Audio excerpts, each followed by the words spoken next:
English ka manok? Chicken. Very good. Ano English ka pato?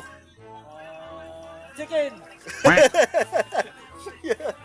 Ano English ka kabayo? Horse. Ano English ka karabaw? Cow. Ano English ka baka? Cow. Cow. Very good. Ano English ka pispes? Bird. Di, alimukon. Bukon. TikTok yung sabi. Ano English ka truck? Truck. Car. Wow. Ba? Ano English ka payong-payong? Umbak. Bak? Umbak. Di na. Umbak na.